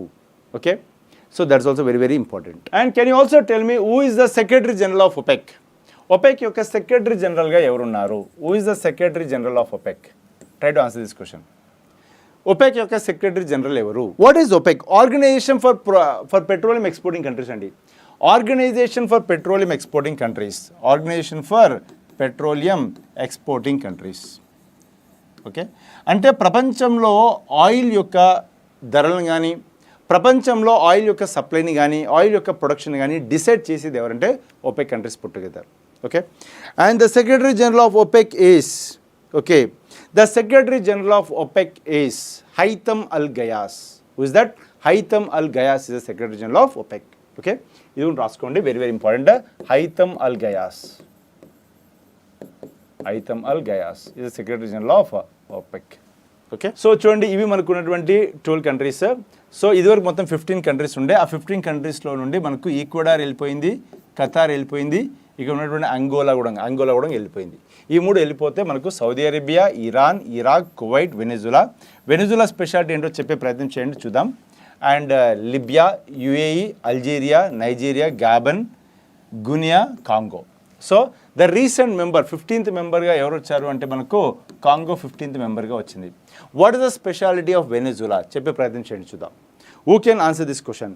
వెనిజులా యొక్క speciality ఏంటి? OPEC ప్లస్లో మళ్ళీ ఒక 10 countries add అయితే వంశీకృష్ణ, రష్యా, ఇవన్నీ దేశాలు మనకు ఒపెక్ ప్లస్లో ఉన్నాయి. The speciality of Venezuela is that it is the country with the largest oil reserves in the world.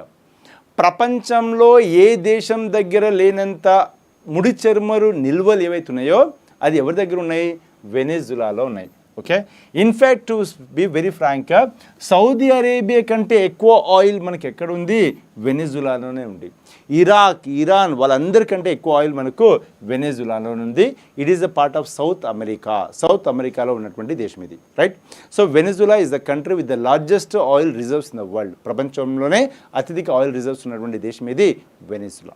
Okay guys, yes. So ఇక్కడ చూస్తున్నారు కదా, ఇదనమాట. సో ఇప్పుడు మా సౌత్ అమెరికాలో ఒకటే కంట్రీ ఉందండి, ఎందుకంటే ఈక్వెడార్ లేదు, అంగోలా లేదు, అండ్ ఖతార్ లేదు, ఇక్కడ ఖతార్ కూడా లేదనమాట. ఓకే, సో ఇప్పుడు మనకు సౌత్ అమెరికా నుండి ఒకే కంట్రీ ఉంది, ఏంటది? వెనిజులా మాత్రమే ఉంది. వెనిజులా మాత్రమే మనకు మెంబర్స్గా ఉందన్నమాట. Okay, Davos summit was held in Switzerland in January 2025. It is related to Davos summit 2025 జనవరిలో స్విట్జర్లాండ్లో జరిగింది. ఇది డాష్కి సంబంధించిందని అంటున్నాను ఇక్కడ. ఓకేనా, వరల్డ్ బ్యాంక్ సంబంధించిందా, ఐఎంఎఫ్ సంబంధించిందా, డబ్ల్యూటీఓకి సంబంధించిందా, వరల్డ్ ఎకనామిక్ ఫోరం సంబంధించిందా? డావోస్ సమిట్ అనేది ఏ అంతర్జాతీయ సంస్థకు సంబంధించినటువంటి summit? World economic forum. What is that? World economic forum. Okay, so I give you 2 indexes అండి. ఈ 2 ఇండెక్సెస్లో వరల్డ్ ఎకనామిక్ ఫోరం ఒక ఇండెక్స్ని రిలీజ్ చేస్తుంది. అదేంటో చెప్పే ప్రయత్నం చేయండి. One is called as GII, gender inequality index. One is called as the Global Gender Gap Index. అవునా, gender inequality index, global gender gap index, ఈ రెండిట్లో ఒకటి వరల్డ్ ఎకనామిక్ ఫోరం అనేది రిలీజ్ చేస్తుంది. ఏ ఇండెక్స్ని రిలీజ్ చేస్తుంది? దీన్ని రిలీజ్ చేస్తుందా, దీన్ని రిలీజ్ చేస్తుందా? Okay, try to give answer for this question. So gender inequality ఇండెక్స్ని వరల్డ్ ఎకనామిక్ ఫోరం రిలీజ్ చేస్తుందా, గ్లోబల్ జెండర్ గ్యాప్ ఇండెక్స్ని వరల్డ్ ఎకనామిక్ ఫోరం రిలీజ్ చేస్తుందా? ఏ ఇండెక్స్ని వరల్డ్ ఎకనామిక్ ఫోరం రిలీజ్ చేస్తుంది అనేది నా ప్రశ్న. Because good that ask this question, ఎందుకంటే ఈ క్వశ్చన్ అడగపోయి ఉంటే maybe it is a very important question కాబట్టి మీకు ఎగ్జామ్లో వచ్చినా మీకు ఇబ్బంది అయ్యేది. The answer is global gender gap index. What the answer అండి? Global gender gap index is the right answer. అవునా? జెండర్ ఇన్ఈక్వాలిటీ ఇండెక్స్ని రిలీజ్ చేసేది ఎవరు అంటే యుఎన్డిపి. ఎవరు? యుఎన్డిపి వాళ్ళు రిలీజ్ చేస్తారు. Global gender gap index release చేసేది ఏంటిది? World economic forum. World economic forum. Okay, tell me what is the rank of India in the global gender gap index? Global gender gap ఇండెక్స్లో India యొక్క rank ఎంత? What is the rank of India in the global gender gap index? The rank of India in the global gender gap index is 129th rank. 129th rank. Okay. What is the rank of India in the gender inequality index? What is the rank of India in the gender inequality index? Okay. Yes, Gopi, right answer ఇచ్చారు. It is 108th rank. 108th rank. అవునా? అంటే భారతదేశంలో gender equality లేదు. భారతదేశంలో అబ్బాయిలను అమ్మాయిలను సమానంగా చూడట్లేదు. Okay, కొంతమంది ఎక్కువగా చూస్తున్నారు, కొందరిని తక్కువగా చూస్తున్నారు. ఇక్కడ భారతదేశంలో ఎలా చెప్పగలుగుతున్నామంటే ఈ ఇండెక్స్ చూసినట్టయితే మనకు 129th ర్యాంక్ ఉంది అంటే డెఫినెట్గా ఈక్వాలిటీ లేనట్టు. Because the country which has got the equality or very close equality ఉన్నటువంటి కంట్రీ ఏదంటే ఇక్కడ ఐస్లాండ్ ఉంది. Iceland is the country whose rank is number 1 in the global gender gap index. Denmark is a country which is ranked number 1 in gender inequality index. Gender inequality index లో నేమో Denmark number 1 స్థానంలో ఉంటే global gender gap ఇండెక్స్లో మనకు Iceland number 1 స్థానంలో ఉంది. అంటే Iceland and Denmark అనే రెండు దేశాల్లో కూడా అబ్బాయిలు అమ్మాయిలను కాస్త సమానంగా చూస్తారట. అవునా? సో ఇవి మనకు తెలుస్తూ ఉంది. అందుకనే మీరు చూడండి, బయటికి ఎప్పుడైనా నైట్ టైంలో బయటికి వెళ్తుంటే అబ్బాయిని ఒకరిని పంపించేస్తారు, అమ్మాయిని అయితే ఎవరైనా తోడిచ్చి పంపిస్తారు. ఓకే, సో అలా అనమాట. అదేవిధంగా ఇది యాక్చువల్గా ప్రివిలేజ్ అని చెప్పాలి అమ్మాయిలకి, ఎందుకంటే ఒక బాడీ గార్డ్ ఇచ్చి పంపిస్తున్నారు కాబట్టి ప్రివిలేజ్గా మారాలి, అంతే కదా. ఇప్పుడు నేను నరసింహారెడ్డినండి, రైట్? ఇప్పుడు నాకు బాడీ గార్డ్ ఉంటాడా, లేకపోతే రేవంత్ రెడ్డికి బాడీ గార్డ్ ఉంటారా? ఆబ్వియస్గా చీఫ్ మినిస్టర్ అయిన రేవంత్ రెడ్డి గారికి బాడీ గార్డ్ ఉంటాడు. అంటే ప్రివిలేజ్ ఎవరికి? రేవంత్ రెడ్డి గారికే కదా. అట్లాగా అమ్మాయిలు కూడా ప్రివిలేజ్గా ఫీల్ అవ్వాలి. అదేదో కట్టడి చేస్తున్నట్టు ఫ్రీడమ్ కట్టడి చేసిన ఫీల్ అవ్వకూడదు కదా. ఎస్ యాక్చువల్గా వాట్ ఈస్ దేర్ ఫీలింగ్ అంటే వీళ్ళ ఫీలింగ్ ఏంటి అంటే ఇప్పటికీ ఒక ఇంట్లో ఒక అబ్బాయి ఒక అమ్మాయి ఉంటే చదివించడంలో ఫస్ట్ ప్రిఫరెన్స్ అబ్బాయికి ఇస్తున్నారట, సెకండ్ ప్రిఫరెన్స్ అమ్మాయికి ఇస్తున్నారట. ఇంట్లో ఏదైనా వంట చేసినప్పుడు రెగ్యులర్గా ఫస్ట్ అబ్బాయిలు తింటున్నారు, లాస్ట్లో మిగిలిందే అమ్మాయిలు తింటున్నారు. ఓకే, ఇది ఒకటి. సో ఇట్లాగా పలు అంశాల్లో హౌస్ హోల్డ్ వర్క్ వచ్చేసరికి ఎక్కువగా అమ్మాయిలు చేస్తున్నారట, అబ్బాయిలు చేయట్లేదట. సో ఇవన్నీ కూడా మనకు జెండర్ ఇన్ఈక్వాలిటీని చూపిస్తున్నట్టు చెప్తున్నారు. But it is very very important to have gender equality. It is very very important to reduce the gender gap because that will contribute to the growth of the country. ఏ దేశంలో అయితే gender equality ఉంటుందో ఆ దేశం చాలా ఫాస్ట్గా grow అవుతుంది. ఎందుకంటే అబ్బాయిలు అమ్మాయిలు వాళ్ళకు ఉన్నటువంటి పొటెన్షియల్ మొత్తాన్ని వాళ్ళు వినియోగించుకోగలుగుతారు కాబట్టి it will result in the growth of that family. ఎప్పుడైతే అలా ఫ్యామిలీస్ అని గ్రో అయితే ఆబ్వియస్గా ఆ కంట్రీ యొక్క గ్రోత్ కూడా దానికి దారితీస్తుంది, right? So that's what we should understand the things. ఓకేనా? నెక్స్ట్ వన్ అండి, which of the following is the venue of 2025 BRICS summit? క్రింది వాటిలో 2025 సంవత్సరానికి బ్రిక్స్ శిఖరాగ్ర సమావేశంకి వేదిక ఏది అని అడుగుతున్నాను ఇక్కడ. Saint Petersburg Russia, Rio de Janeiro Brazil, New Delhi India, Shanghai China. Okay, 2025 సంవత్సరానికి మనకు బ్రిక్స్ సమిట్ ఎక్కడ జరిగింది అది నా ప్రశ్న. The right answer is nothing but Rio de Janeiro Brazil is the right answer. ఓకేనా? సో 2025 సంవత్సరానికి మనకు బ్రిక్స్ సమిట్ ఇక్కడ జరగబోతుంది, right? 2024 the venue of the BRICS summit is 2024 సంవత్సరానికి బ్రిక్స్ సమావేశం ఎక్కడ జరిగింది? 2024 సంవత్సరానికి బ్రిక్స్ సమావేశం మనకి ఎక్కడ జరిగింది? ఎక్సలెంట్ అండి, excellent. Russia is right answer. Okay, 2024 వచ్చేసరికి మనకు రష్యాలో జరిగింది. 2024 వచ్చేసరికి మనకి ఎక్కడ జరిగింది? రష్యాలో జరిగింది. Okay, now tell me how many countries are members of BRICS? బ్రిక్స్లో దేశాల సంఖ్య ఎంత? How many countries got the membership in BRICS? How many countries are the members of BRICS? The total number of countries which are members of the BRICS are 11 countries. So recently Indonesia also became the member of BRICS. Okay, with Indonesia joining, the total number of countries has become 11 countries.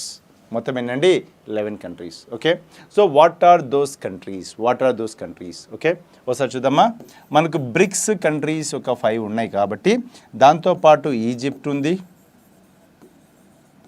Okay, Ethiopia ఉంది, Iran ఉంది, Saudi Arabia ఉంది, UAE ఉంది, and finally recently Indonesia.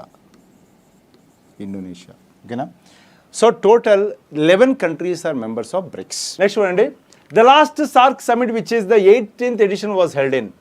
చివరి SAARC శిఖరాగ్ర సమావేశం 18వ edition ఎక్కడ జరిగింది అడుగుతున్నాను ఇక్కడ. It was suppose to be in Islamabad, కానీ క్యాన్సిల్ అయింది. ఓకే, 2016 సంవత్సరంలో జరగాల్సినటువంటి సార్క్ సమిట్ క్యాన్సిల్ అయింది. ఎందుకు క్యాన్సిల్ అయింది అంటే ఇండియా దాన్ని బైకాట్ చేసింది. ఇండియా ఎందుకు బైకాట్ చేసింది అంటే మన ఆర్మీ బేస్ని అటాక్ చేయడం వల్ల ఇండియా దానిపైన ఒక వ్యతిరేకత చెప్తూ ఇండియా బైకాట్ చేయడం వల్ల జరగలేదు. ఒకవేళ భవిష్యత్తులో మళ్ళీ మనకు సార్క్ సమిట్ జరుగుతుంది. ఎక్కడ జరుగుతుంది? పాకిస్తాన్లోనే జరుగుతుంది అనమాట. Okay, so these are the SAARC countries. చూడండి ఇక్కడ. సో ఇండియా చుట్టూ ఉన్నటువంటి దేశాలన్నీ కూడా మనకు సార్క్లో భాగంగా వస్తాయి. అవునా? పాకిస్తాన్, ఆఫ్ఘనిస్తాన్, నేపాల్, భూటాన్, బంగ్లాదేశ్, శ్రీలంక, మాల్దీవ్స్ కూడా మనకు వస్తుందన్నమాట. So all these are the countries members of SAARC. Okay. The 2024 Asia Pacific Economic Cooperation APEC summit was held in. 2024 Asia Pacific ఆర్థిక సహకార శిఖరాగ్ర సమావేశం మనకు ఎక్కడ జరిగింది అడుగుతున్నాను. Singapore city, Lima Peru, Gyeongju South Korea, San Francisco USA. Okay, what is answer? Simple ఒకటే అండి. ఇండియా చుట్టూ ఒక క్వశ్చన్ మార్క్ వేయాలి. ఇండియా పక్కన ఉన్న కంట్రీ పాకిస్తాన్, ఇండియాకు ప్యారల్గా ఉన్న కంట్రీ ఆఫ్ఘనిస్తాన్ డయాగ్నల్గా, ఇండియా పైన ఉన్న కంట్రీ నేపాల్, ఇండియాకి ఇటుపక్క ఉన్న కంట్రీ బంగ్లాదేశ్, ఓకే, ఇటు ప్యారల్గా ఉన్నది భూటాన్, ఇండియా కింద ఉన్నది శ్రీలంక, డాట్ వచ్చేసరికి మాల్దీవ్స్. అలా గుర్తుపెట్టుకుంటే సరిపోతుంది. ఓకేనా? ఇండియా చుట్టూ ఒక క్వశ్చన్ మార్క్ వేసుకుని మన కంట్రీస్ వస్తాయి. తెలుగులో చెప్పాలంటే దరిద్ర దేశాల సమూహమే సార్క్ అంటాం. అంటే పూర్ కంట్రీస్ యొక్క సమూహం. కొద్ది గొప్ప బెటర్ ఎవరు ఇండియా అనమాట. ఇండియా కాకుండా మిగతా అందరూ కూడా పూర్ కంట్రీస్లో చెప్పొచ్చు. Okay, yes. What is answer for this question guys? Yes, very few people have come with the right answer. The right answer is nothing but Lima Peru is the right answer. Okay, where is the headquarters for APEC? At the same time tell me how many countries are members for APEC? అపెక్లో ఎన్ని దేశాలకు సభ్యత్వం కలిగి ఉంది and దాని యొక్క headquarters ఎక్కడ ఉంది? That's the question. Okay, Asia Pacific economic cooperation యొక్క హెడ్ క్వార్టర్స్ ఎక్కడ ఉంది? అదేవిధంగా ఏషియా పసిఫిక్ ఎకనామిక్ కోఆపరేషన్లో ఎన్ని దేశాలకు సభ్యత్వం కలిగి ఉన్నాయి? Singapore is the right answer for the headquarters for APEC. Headquarters for APEC is nothing but Singapore. How many countries are members? 21 countries. How many countries? 21 countries are members for Asia Pacific Economic Cooperation. 21 countries members గా ఉన్నాయండి. Lima Peru is the right answer for this question. That's the place where this was held. So APEC has 21 members economies including Australia, China, Japan, Indonesia and United States. APEC members economies make up over 60% of the global GDP. అంటే APEC లో ఉన్నటువంటి 21 దేశాల యొక్క మొత్తం స్థూల దేశీయ ఉత్పత్తి ఎంత అంటే అది 60% యొక్క ప్రపంచ యొక్క స్థూల దేశీయ ఉత్పత్తిలో 60%తో సమానం. అండ్ APEC యొక్క హెడ్ క్వార్టర్స్ ఎక్కడ మనకు సింగపూర్లో ఉందన్నమాట. Okay, next question. ఈ క్వశ్చన్ ఆన్సర్ చూద్దాం. Hindi Divas is celebrated on. Hindi దివాస్ని ఎప్పుడు జరుపుకుంటారు? When is Hindi Divas celebrated? September 10th, September 11th, September 13th, September 14th. September 14th is the right answer. That's the National Hindi Day, Hindi Divas. When is World Hindi Day? World Hindi Day ఎప్పుడు చెప్పే ప్రయత్నం చేయండి.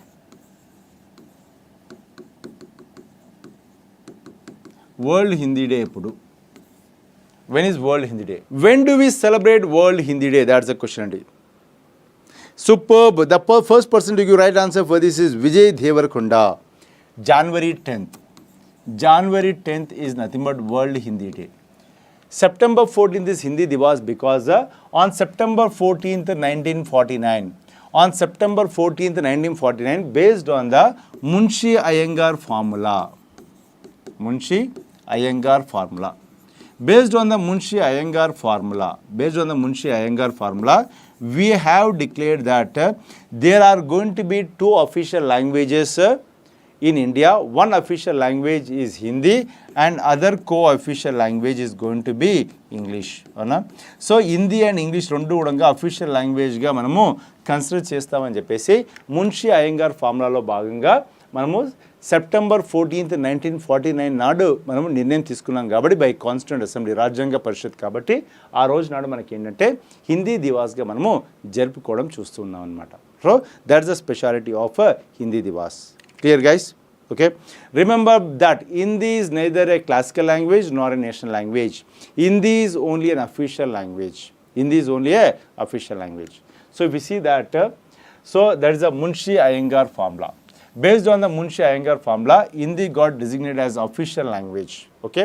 ఇనిషియల్గా వాళ్ళు ఇంగ్లీష్ని ఒక 15 years వరకు official లాంగ్వేజ్గా కొనసాగిద్దాము. అప్పటి వరకు అందరు హిందీ మాట్లాడడం స్టార్ట్ చేస్తే హిందీనే ఒక్కదాన్ని పెడదాం అనుకున్నారు.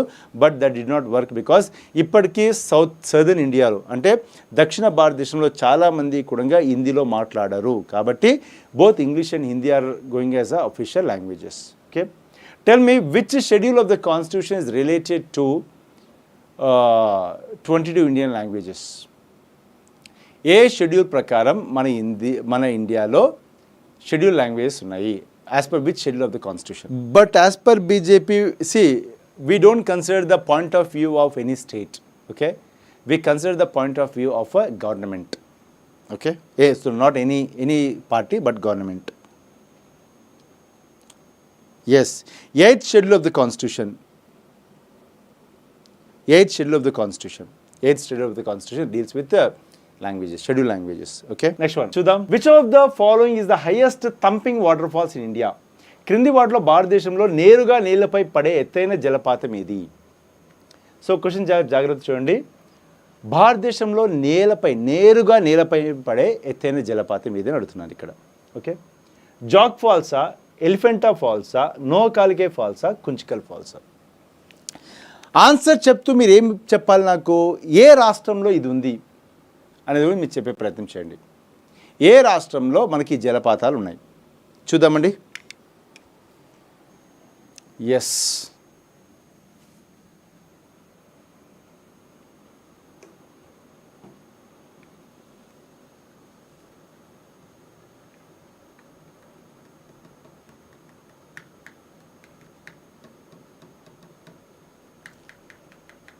okay. I am getting different answers, sir. The right answer is nothing but Noakhalikai waterfalls. Noakhalikai waterfalls are located in the state of Meghalaya. ఇక్కడ మేఘాలయలో ఉన్నటువంటి నోకాలికే వాటర్ ఫాల్స్ ఏవైతున్నా it's the highest thumping water falls. అంటే meaning ఏంటిది అంటే ఇలా పైనుండి పడ్డప్పుడు డైరెక్ట్గా కిందకి పడతాయి. కానీ ఓవరాల్గా మీరు హైయెస్ట్ వాటర్ ఫాల్స్ ఏంటి అన్నారనుకోండి, అప్పుడు ఆన్సర్ ఏమవుతుంది మనకు? కుంచికల్ ఫాల్స్ అవుతాయి అనమాట. ఎందుకంటే Kunchikal falls highest waterfalls కానీ డైరెక్ట్గా పడదు, ఇలా పడి అంటే ఇలా అంచెలుగా అది కిందికి పడుతూ ఉంటాయి అనమాట. అలా మొత్తం ఎత్తు తీసుకుంటేనేమో కుంచికల్ వాటర్ ఫాల్స్ ఇది హైయెస్ట్. అలా కాకుండా నేరుగా పడే వాటర్ ఫాల్స్ తీసుకుంటే మాత్రం మనకు Nohkalikai water falls is right answer. మరి ఏ రాష్ట్రాల్లో ఉన్నాయి ఇవి అని చూసినట్టయితే కుంచికల్ ఫాల్స్ వచ్చేసరికి మనకు కర్ణాటక రాష్ట్రంలో ఉందన్నమాట. ఇక్కడ కర్ణాటక రాష్ట్రంలో ఉంది. అదేవిధంగా ఎలిఫెంటా ఫాల్స్ కూడా మనకు మేఘాలయాల్లోనే ఉంది. జోగ్ ఫాల్స్ కూడా మనకు కర్ణాటక రాష్ట్రంలో ఉంది. ఓకేనా? సో కర్ణాటక రాష్ట్రంలో జోగ్ ఫాల్స్ అనేది చాలా ఫేమస్. శారావతి నది పైన మనకు జోగ్ ఫాల్స్ అనేది చూస్తూ ఉంటాం. శారావతి నది పైన సింపుల్గా అక్కడ చూసినట్టయితే మనకు 3 రకాల వాటర్ ఫాల్స్ ఉన్నాయన్నమాట. దాని పేరు రాణి అంటాం, దాన్ని రాజా అంటాం, ఇంకో దాన్ని రోలెట్ అంటాం. రోలెట్, రాణి, రాజా అని చెప్పేసి 3గా పిలుస్తాం. అంటే పెద్ద ఎక్కువ క్వాంటిటీతో పడేదాన్ని రాజా అంటాం, కాస్త చిన్నగా ఒంపు సొంపులతో పడేదాన్ని రాణి అంటాము. రాజా, రాణి, రోలెట్ అని చెప్పేసి 3దాన్ని రోలెట్ అని చెప్పేసి చెప్తాం. ఓకే, సో మీకు చూపిస్తాను చూడండి ఇక్కడ. సో ఇది ఏదైతే మీరు చూస్తున్నారో ఇక్కడ అద్భుతంగా ఉన్నటువంటి వాటర్ ఫాల్స్ ఏదైతే ఉందో ఈ water falls is nothing but Nohkalikai falls. ఏంటిది? నోహకాలికే ఫాల్స్. సో ఇక్కడ చూడండి మీరు, ఇది డైరెక్ట్గా ఇక్కడికి వెళ్ళి డైరెక్ట్గా కిందికి పడిపోతుంది అనమాట. అంటే మధ్యలో ఇలా కాకుండా డైరెక్ట్గా పడుతుంది. సో ఈ ఎత్తును మనం పరిగణలోకి తీసుకున్నప్పుడు మనకు హైయెస్ట్ వాటర్ ఫాల్స్గా ఏది ఉంది, మనకు Nohkalikai waterfalls in Meghalaya అనేది హైయెస్ట్ వాటర్ ఫాల్స్గా ఉందన్నమాట. There is no national language for India mister Lokesh. గుర్తుపెట్టుకోండి, ఇండియాకు నేషనల్ లాంగ్వేజ్ లేదు, ఇండియాకు నేషనల్ గేమ్ లేదు, ఇండియాకు నేషనల్ గేమ్ లేదు, ఇండియాకు నేషనల్ లాంగ్వేజ్ లేదు. సో ఈ రెండు కూడా లేదు. Hockey is not the national game of India and Hindi is not the national language of India. Okay, ఈ రెండు గుర్తుపెట్టుకోండి. This is no national language nor national game. Okay, and అదేవిధంగా ఇక్కడ చూసినట్టయితే this is the Jog falls. ఈ Jog falls మనకి ఎక్కడ ఉన్నాయి, కర్ణాటకలో శారావతి నది పైన ఉంటుంది. యాక్చువల్గా ఈ యొక్క ఫాల్స్ మీరు చూడాలి అంటే మీరు యాక్చువల్గా కిందికి దిగాల్సి ఉంటుంది. దాదాపుగా 2000 స్టెప్స్ కిందికి దిగాలి. ఇక్కడ అన్ని స్టెప్స్ దిగితే మీకు ఈ వాటర్ ఫాల్స్ అనేది చూడవచ్చు అనమాట. రైట్, ఇక్కడ వచ్చేసరికి మనకు బేసికల్గా కుంచికల్ ఫాల్స్. ఇది కుంచికల్ ఫాల్స్. సో డైరెక్ట్గా పడదు, ఇది ఎక్కడో పడుతుంది, మళ్ళీ పడుతుంది, అలా వస్తుంది అనమాట కుంచికల్ ఫాల్స్. ఈ వాటర్ ఫాల్స్ పేరు చెప్పండి. ఈ వాటర్ ఫాల్స్ మనకు సినిమాలో కూడా కనిపించింది. So Dudh Sagar water falls ఏదైతే ఉందో మనకు, ఈ Dudh Sagar water falls are very very famous. It is in the state of Goa రాష్ట్రంలో ఉంది. మాండోవి రివర్ పైన ఉంటుందన్నమాట. అయితే this you see in movie called as the Chennai Express. So Chennai Express సినిమాలో ఆ యొక్క దీపికా పదుకొని షారూఖ్ ఖాన్ వెళ్తున్న ట్రైన్ ఆపేస్తారు. మధ్యలో ట్రైన్ ఆపేసినప్పుడు ఎగ్జాక్ట్గా ఈ పాయింట్లో ఆపేస్తారు. ఈ పాయింట్లో ఆపేసినప్పుడు మీకు ఆ వాటర్ ఫాల్స్ చాలా అద్భుతంగా కనిపిస్తాయి. So it's the Dudh Sagar water falls in Goa అనమాట. అండ్ ఇక్కడ RRB group D 2025 special batch మనకు అవైలబుల్లో ఉంది. 32,430+ వ్యాకెన్సీస్ ఉన్నాయి. 3 and 6 months డ్యూరేషన్స్తో మనకు అవైలబుల్ ఉన్నాయి. You can look in to this. అదేవిధంగా ఆర్ఆర్బీ ఎన్టీపీసీ స్పెషల్ బ్యాచ్ కూడా ఉంది మనకు 3 and 6 months డ్యూరేషన్తో. అండ్ ఇక్కడ ఆర్ఆర్బీ ఏఎల్పీ 2025 మనకు CBT1 బ్యాచ్ కోర్స్ ఉంది 3, 6 and 12 months డ్యూరేషన్తో. అండ్ దెన్ ఇక్కడ మనకు వచ్చేసరికి RRB ALP 2025 mechanical and electrical special batch course అవైలబుల్లో ఉన్నాయి. సో ఇక్కడ మనకు సబ్జెక్ట్ వైడ్ పీడిఎఫ్స్ కానీ మాక్ ఎగ్జామ్స్ కానీ ఇవన్నీ కూడా అవైలబుల్ ఉన్నాయి. And railway target batch course ఉంది ఇక్కడ మనకు ఆర్ఆర్బీ ఎన్టీపీసీ గ్రూప్ డి కోసం. అండ్ కంప్లీట్ కోర్స్ కూడా మనకి అవైలబుల్లో ఉంది. And then bank SSC RRB comprehensive batch course ఉంది with 850+ hours of video lectures available ఉన్నాయి. You go through this. English and Telugu రెండిట్లో అవైలబుల్ ఉంది. And then SBI PO clerk 2025 special batch ఉంది. And ఇది ప్రిలిమ్స్ అండ్ మెయిన్స్ రెండు కంబైన్గా మనకు course అందిస్తున్నారు. అండ్ దెన్ బ్యాంక్ మహాప్యాక్ కూడా అవైలబుల్ ఉంది. You can go through this. Okay, and SSC GL కోసం స్పెషల్ బ్యాచెస్ అవైలబుల్ ఉన్నాయి. 600+ hours ఆఫ్ ట్రైనింగ్ ఇక్కడ అవైలబుల్ ఉంది. అండ్ దెన్ ఇక్కడ కూడా మనకు ఆల్ టైప్ ఆఫ్ ఎస్ఎస్సి ఎగ్జామ్స్కి అప్లికబుల్ అయ్యే కోర్స్ విత్ 3, 6 and 12 months డ్యూరేషన్తో. And then TGPSC APSC group 2 కూడా మనకు కోర్స్ అవైలబుల్ ఉన్నాయి. అండ్ కంప్లీట్ కోర్స్ ఉన్నాయి both APSC group 2, TSPSC group 2 also. And then SA constable కోసం కూడా బ్యాచెస్ అనేది 3, 6 and 12 months డ్యూరేషన్తో అవైలబుల్లో ఉన్నాయి. అండ్ దెన్ ఏపీఎస్సీ టీఎస్పీఎస్సీ మనకు దాని కింద వచ్చినట్టు అన్ని రకాల ఎగ్జామ్స్ని దృష్టిలో పెట్టుకుని ఇచ్చినటువంటి కోర్సెస్ ఇవి. అండ్ దెన్ యూపీఎస్సీ సీసెట్ కోసం కూడా కోర్స్ ఆఫర్ చేస్తున్నారు. ఇక్కడ 2 months and 6 months డ్యూరేషన్స్తో మనకు కోర్స్ అవైలబుల్లో ఉంది. And 0 to Hero special batch కూడా ఉంది అర్థమెటిక్, రీజనింగ్ అండ్ అడ్వాన్స్ మ్యాథ్స్తో. And you can pick up any course for just 999 only. Right,